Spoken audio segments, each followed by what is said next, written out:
Guadalupe Rosalba Morales Mesa, soy alumna del Instituto Pedagógico de Estudio Superior de Educación Normal, Lázaro Cárdenas del Río, de Ciudad Lerdo, Durango. Soy estudiante del doctorado en Ciencias para el Aprendizaje y en este momento, ¿dónde trabajo? Trabajo en la Universidad Pedagógica de Durango, Unidad Gómez Palacio. En este momento vamos a presentar un libro que se llama Epistemología y Educación, de Zamudio Gómez.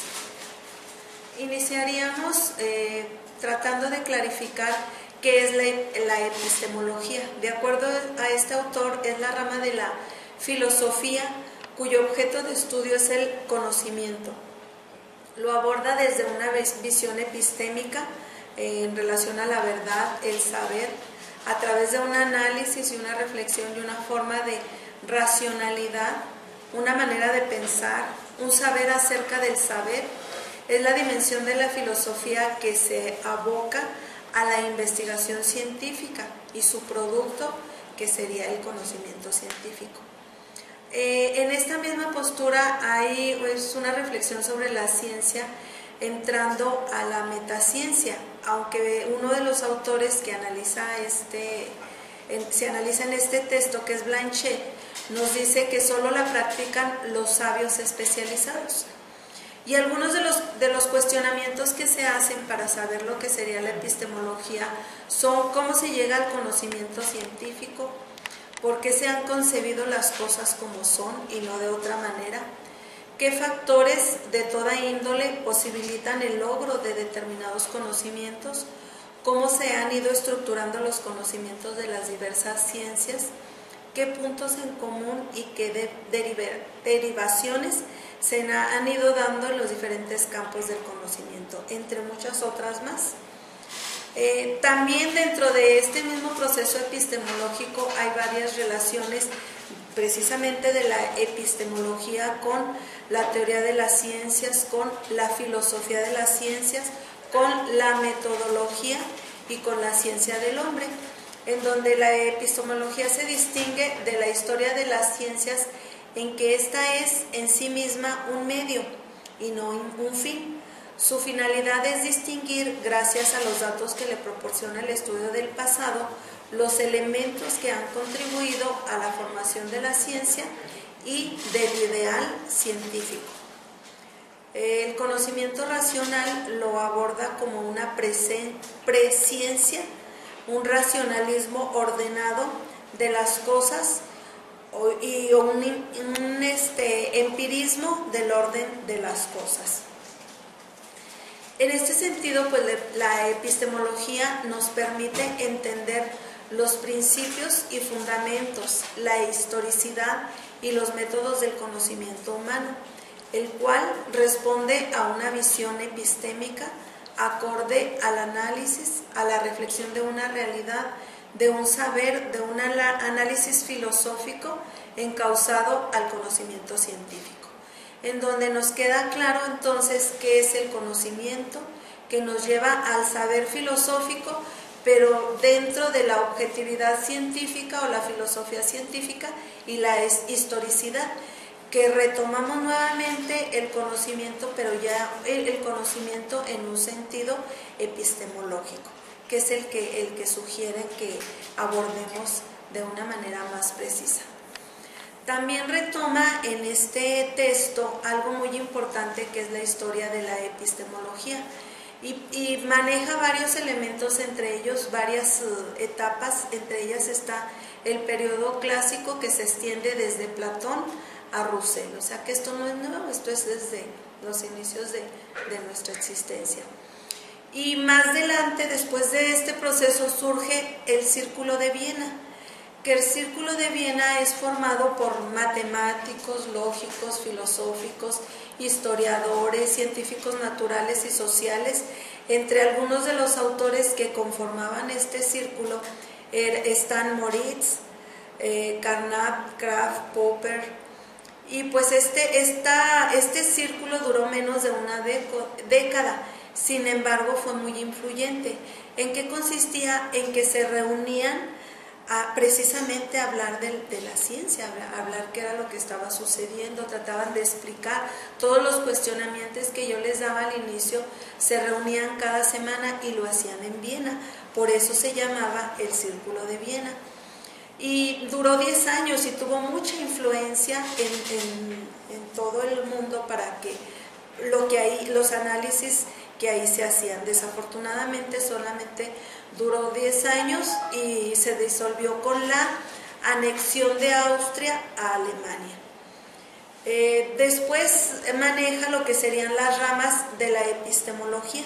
Las ramas de la epistemología son muy específicas, nos habla de la lógica de la ciencia o la investigación, de los problemas lógicos y metodológicos concernientes a la lógica requerida precisamente por la ciencia y a la estructura de las teorías científicas. Ese sería en un sentido de la lógica. Y luego habla en un sentido de la semántica de la ciencia o la investigación, que lo ve a través de un análisis y sistematización de los diferentes conceptos referentes que se presentan en la investigación científica o metacientífica.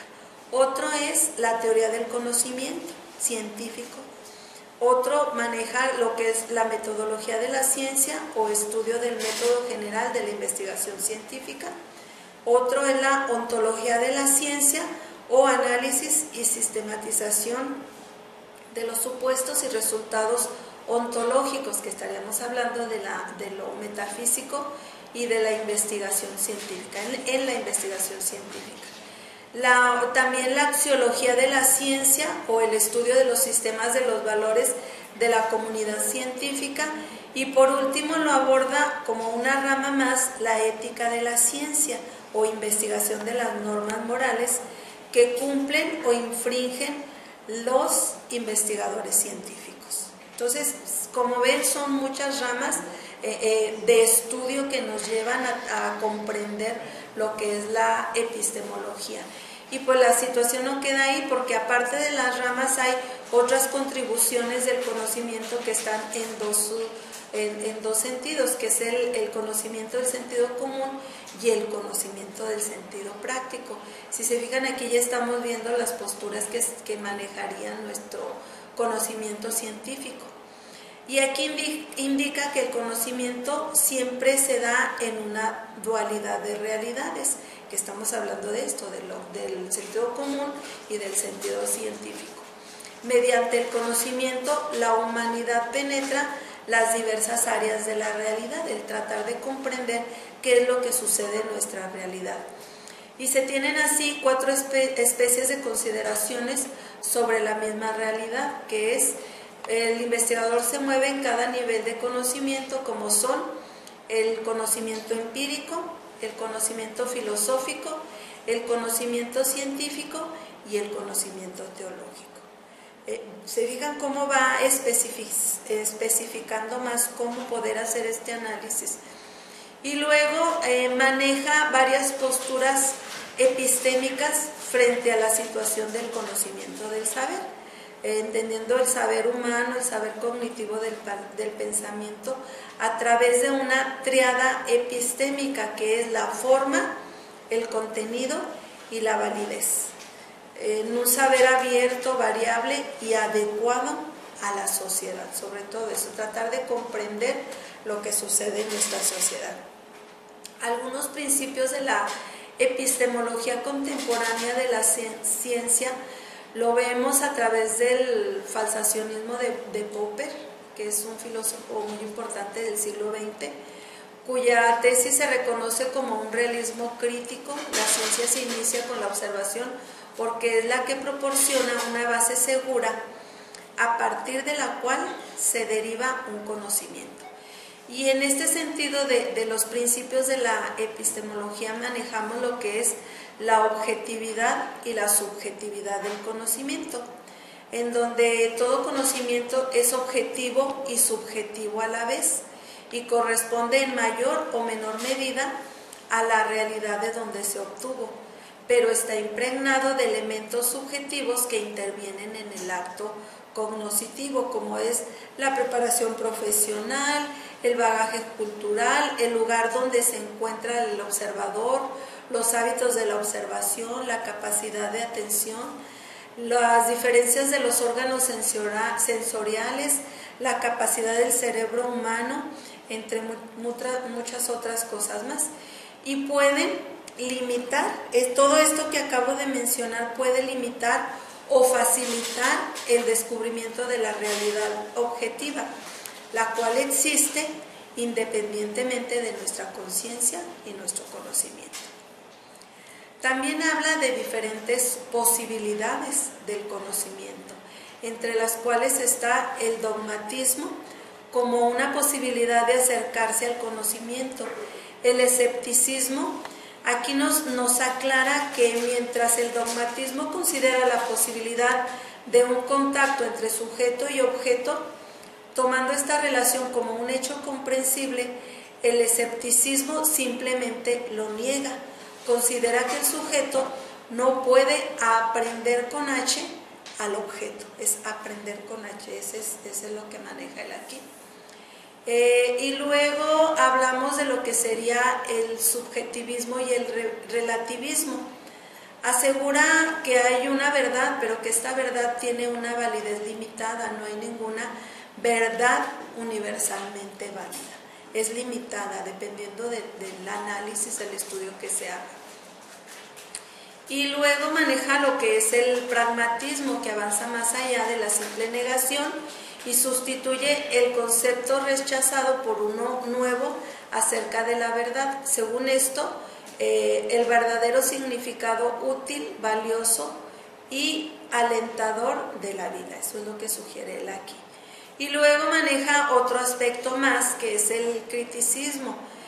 Aquí nos dice que el subjetivismo y el pragmatismo son fundamentalmente formas de escepticismo, como ya se había mencionado anteriormente. La antítesis del escepticismo es el dogmatismo, pero existe una tercera posición que desarrolla la antítesis hasta llegar a una síntesis. Y esta posición intermedia entre el escepticismo y el dogmatismo es el criticismo. Nos habla también de otras corrientes epistemológicas respecto al origen del conocimiento, y las corrientes que aborda él es el racionalismo, en donde nos dice que el racionalismo, de acuerdo a Descartes, lo concibe como el sistema de pensamiento que acentúa el papel de la razón en la adquisición de conocimientos. Y nos habla también del empirismo, que es una doctrina o teoría filosófica que sujeta al conocimiento exclusivamente a la experiencia sensorial, incluidas las percepciones, y pues obvio es opuesta al racionalismo.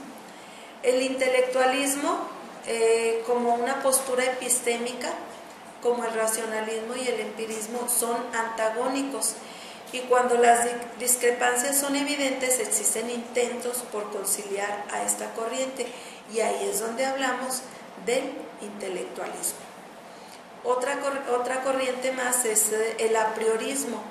En la historia de la filosofía se encuentra un segundo intento de reconciliación entre empirismo y racionalismo, y a este se le denomina apriorismo. Y aquí maneja dos posturas, que es el a priori y a posteriori. También habla de las soluciones premetafísicas. Es indispensable establecer que la relación entre objeto y sujeto, y maneja tres posturas básicas, que son las soluciones precisamente premetafísicas, las metafísicas y las teológicas, ¿sí? Y luego, retomando nuevamente el objetivismo, para este corriente nos dice que el objeto es elemento decisivo entre los dos miembros de la relación cognitivista, y nos habla del subjetivismo como que es el núcleo de todo conocimiento, en donde el mundo objetivo de las ideas o esencias es el fundamento sobre el que se descansa toda la estructura del conocimiento, busca el fundamento del conocimiento en el sujeto, donde significa un sujeto concreto, individual, sino un sujeto de índole superior y trascendente. Aquí algunos de los autores que manejaban esto eran Plotino y San Agustín, porque estamos hablando ya de lo que es el subjetivismo en sí, ¿verdad? En las soluciones metafísicas, el método metafísico es utilizado en uno u otro grado para las representaciones de la filosofía contemporánea y por la teología. Entonces ahí está muy claro el sentido que les da. Y hablamos de soluciones metafísicas, que sería una parte como el realismo, que es una postura epistemológica que afirma que existen cosas reales independientes de la conciencia. Ese es un apartado de las soluciones metafísicas. Y otro es el idealismo, que nos habla de la concepción de la realidad como una manifestación de fuerzas espirituales, de potencias ideales, donde se sostiene que no existen cosas reales. Y el fenomenalismo, que conforme a esta teoría no conocemos las cosas como realmente son en sí mismas, sino que se nos aparecen en un sentido más metafísico o idealista, ¿sí? Y luego maneja las soluciones teológicas. Aquí están dos posturas muy específicas que hablan de lo que manifestándose lo que existe en una aparente dualidad entre sujeto y objeto, que es el pensamiento y el ser, la conciencia y las cosas, y se trata de una sola unidad, no podemos dejarlas fuera. Habla de que ambas están en una sola unidad, y maneja estos conceptos, que es la solución monista y la solución panteísta.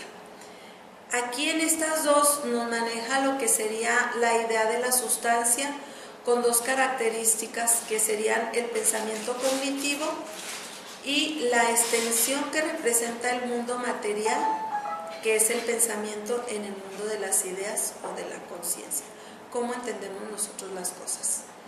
Y la solución dualista y teísta es el dualismo empírico, y el objeto se fundamenta en un dualismo metafísico. Por último, hablaría de lo que sería el estructuralismo, que representa una corriente de pensamiento muy vasta y variada y un poco difusa. No obstante, indica que cierta unidad y continuidad mínima, más fácil de estudiarlo sería a través de las ciencias naturales, las ciencias exactas y el lenguaje, entre otros. Algunos conceptos de teoría y filosofía de la educación que maneja este autor dice que el significado de la teoría puede ser científico o filosófico, y trata del esclarecimiento de una ley natural, la construcción de un modelo para aclarar cómo operan un conjunto de hechos. Revela dos hechos llenando el vacío existente entre ellos. Ya veíamos allá que era el subjetivismo y el objetivismo. La teoría de la educación la maneja como una justificación teórica de las actividades prácticas del proceso educativo. Pero imagínense todo lo que vivimos para poder llegar a la teoría de la educación, todo el análisis que se hizo epistemológico para poder llegar ya a lo que sería, acuérdense que el libro se llama Epistemología y Educación. Apenas esta parte, en esta última parte aborda lo que sería la educación, pero le da más énfasis a lo epistemológico. Aquí nos dice que las teorías educativas pues no son explicativas sino prácticas, y solo prescriben, no explican. Nos dicen qué debemos hacer, no cómo suceden las cosas. Y las teorías de la educación son un conjunto de principios coherentes, de consejos y recomendaciones a influir en la práctica. Algunas clases de teorías educativas pues, se manejan en las teorías filosóficas, donde la teoría educacional se aproxima al saber filosófico, más al saber filosófico que al científico, y las teorías axiológicas, cuyo soporte lo constituye la práctica. En epistemología y pedagogía existen dos conclusiones básicas. La primera es, podría ser que la pedagogía fuese más un saber que una ciencia. Y la segunda es, ¿cuál es la razón en empeñarse que la pedagogía sea una ciencia? Y esas son las contradicciones con las que siempre hemos estado, o se ha vivido en este tipo de análisis. ¿Es ciencia o no es ciencia? Y así es como este autor nos da una remembranza del porqué de la importancia de los procesos epistemológicos para darle sentido a la educación a través de la filosofía, de la pedagogía vista como una ciencia. Y gracias, es todo.